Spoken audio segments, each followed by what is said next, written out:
It was after 1 in the morning when I finally got home and explained to James the evening's events. Dude, M was charged with a felony? He'd known her almost as long as I had. My best friend and my girlfriend were long-time acquaintances. Not always on the best of terms, but they knew each other pretty well. When? How long ago? I can't believe it. M? He sat straight up on the old green sofa, his eyes wide open. I tell you that there's a dead woman in the alley behind La Elf, Amanda Wright, a dead woman you recently dated. And I tell you that Jean Bouvier is opening a new restaurant on South Beach called La Plage. I just explained that Amanda had been appointed executive chef at that restaurant, and I share with you that we spent an hour waiting to be interviewed by the cops, and this is your only surprise? That Emily was charged with a felony in her past? He looked somewhat chagrined. Skip, it's a scary story. I'm a little shook up, yeah. But look, I don't know Bouvier. I can't afford to eat in his restaurants. And I feel really bad about Amanda. My God, no one should go out like that.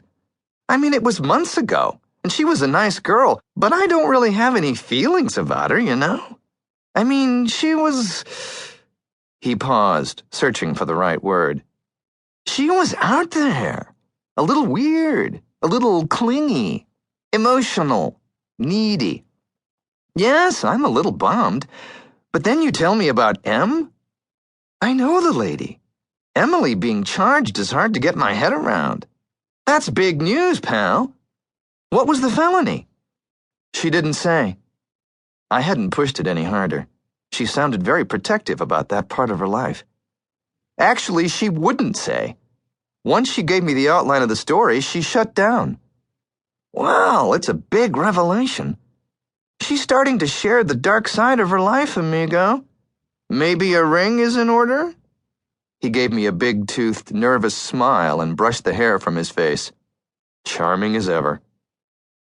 I walked across the room to our small refrigerator and pulled out 2 bottles of Yuengling.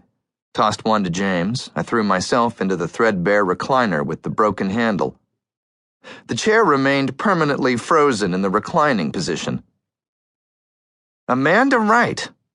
I took a long swallow of the cold beer. She was good friends with M, yet you didn't know much about her. James and I could sometimes finish each other's sentences. We probably spent way too much time together. Well, I knew a little about her. I mean, M would say Amanda this, Amanda that, but she'd been a good friend. Been being the operative word. I think that they'd had a parting of the ways some time back.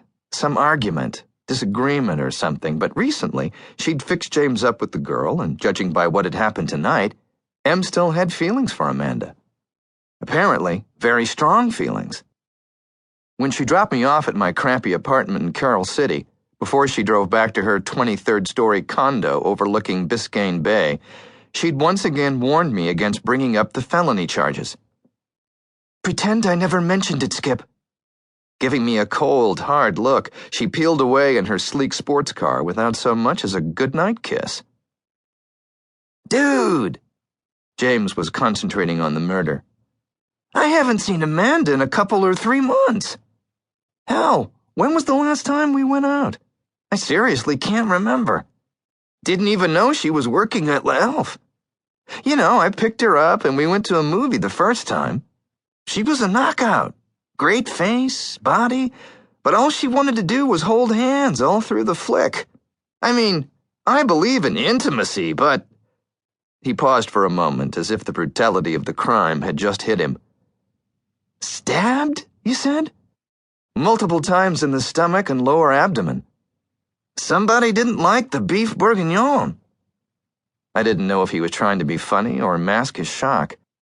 At least we are out of it, James. The cops talked to everyone there, and I'm sure they're going to have some leads. They were very thorough.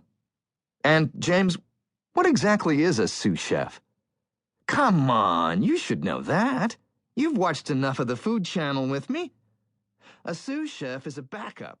Some guy...